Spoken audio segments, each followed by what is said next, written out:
그래서 다시 원래 우리 물건으로 한번 가볼까요?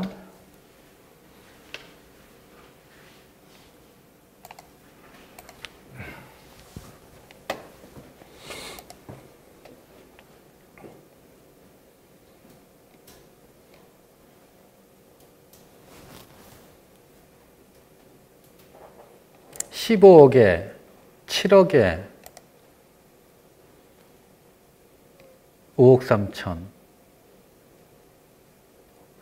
얼추 이게 거의 뭐 원금 정도 될래나? 이 금액은 채권 최고액이 다 들어가 있는 금액이잖아. 10억 6천이면. 근데 얘네 지금 감정가 두 개 합치면 12억 3천 정도 되는 거잖아요. 7억하고 5억 6천이, 5억 3천이니까.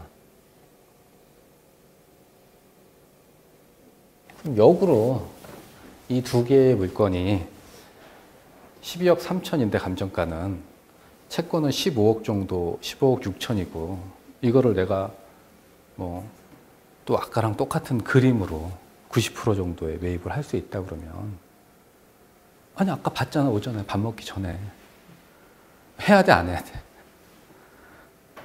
이게 만약에 NPL 물건이고 매각이 되는 물건이라 그러면 해야 되지. 해야 되지. 해야 되지.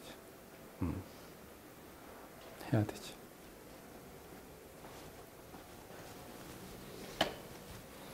근데 이 물건은 NPL 물건이 아니야. 입찰로 들어가야 되는 상황인 거지. 입찰로. NPL에 대한 근거가 전혀 없잖아. NPL이면 유동화 회사의 전화번호가 여기 적혀 있어야 되는데 아까 같은 대신 AMC라고 써 있었잖아요. 여기는 그런 게 없잖아. 그러니까 NPL 물건이 아닌 거지.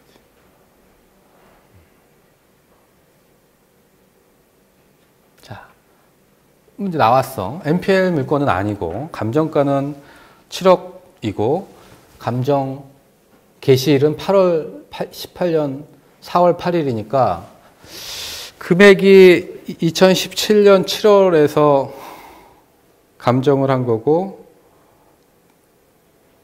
감정이 2018년 4월이니까 얼마 안 됐네. 얼마 안 됐으니까 금액은 지금 요 정도 선이 아마 시세가 맞을 것 같아요.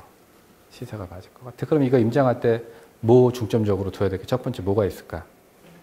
월세, 보증금, 그리고 제일 중요한 게 지금 법인이 쓰고 있으니까 관리비 미납된 게 아마 꽤 있을 것 같아요. 꽤 있을 것 같아. 신청일이 2017년 7월 달이니까 벌써 1년 전이잖아요.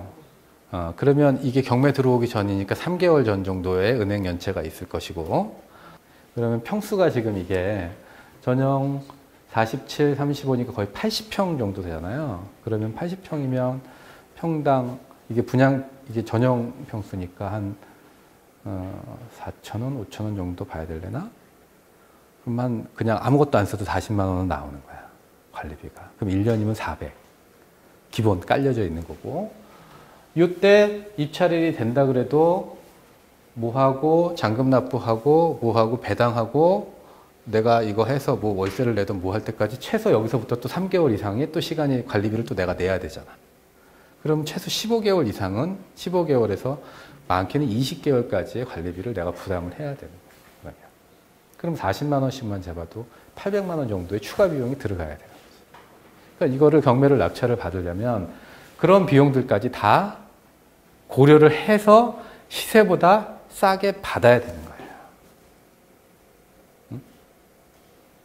첫 번째 권리관계는 깨끗했어. 내가 물어줄 돈도 없었고 뭐 이런 것들 전혀 없이 나왔지만 법인이다 보니까 그리고 이제 공용 부분하고 전용 부분하고에 대한 관리비에 대한 논란이 있기는 한데 얘네들이 언제 빠졌는지를 모르잖아요. 그리고 관리실 입장에서는 뭐 얘네들이 나간 입장에서 무조건 새로운 들어오는 애한테 관리비를 다 받아야 되는 거지.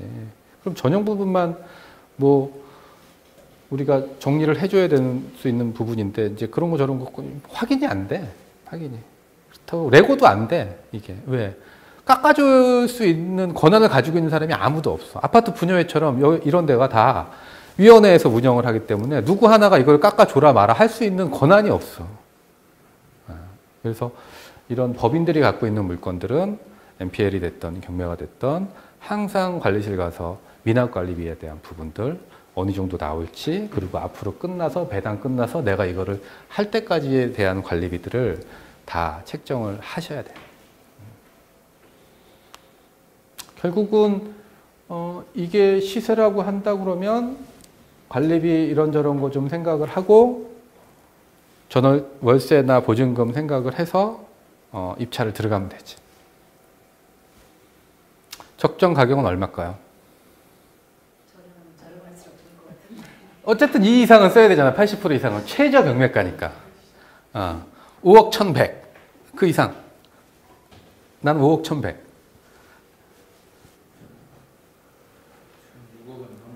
6억은 넘어야. 낙찰. 택도 없을 것 같아요. 6억도 택도 없을 것 같아. 6억은 택도 없을 것 같아. 이제 그런 거죠. 시세를 조사했더니 정말 7억이 나와. 시세했더니. 그리고 했더니 매매 물건이 많이 쌓여 있어. 예를 들어. 그럼 굳이 내가 이거를 뭐 7억 원에 낙찰을 받을 이유가 하나도 없잖아요.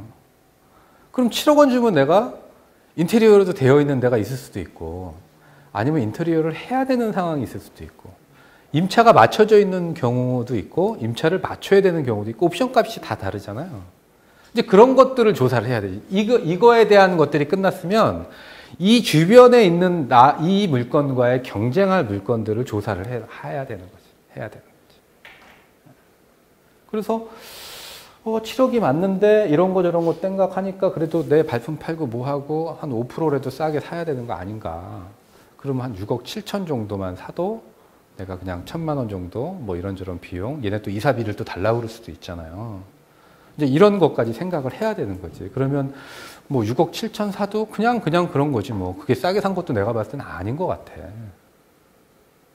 어쨌든 6억 7천 정도 해서 이런 거를 감안을 했다라고 치고, 그러면 내가 이거를 경매로 샀을 때 하고 일반 매매로 샀을 때 하고의 이제 또 비교를 또 해봐야 될 거 아니야.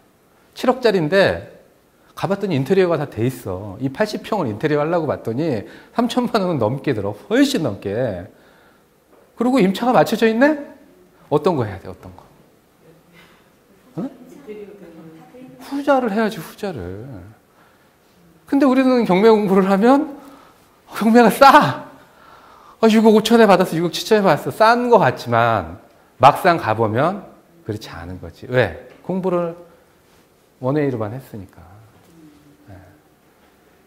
원웨이로만 했으니까.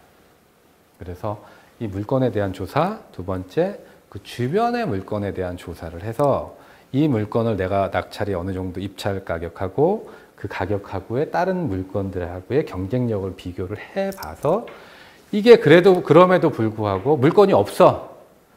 뭐 인테리어고 나발이고 그냥 물건이 없어. 그냥 잡아놓으면 계속 가격이 상승하는 상황이야. 그러면 무조건 잡아야 되는 거지. 가격 불문하고 그거는. 근데 물건이 많아. 그러면 선택의 폭을 넓혀서 옵션 값으로 조율을 조금씩 조여가야지. 이렇게 깔때기로 조여가지고. 그러한 것들을 하는 게 우리가 공부를 해야 되는 이유예요. 좋은 물건 뽑아.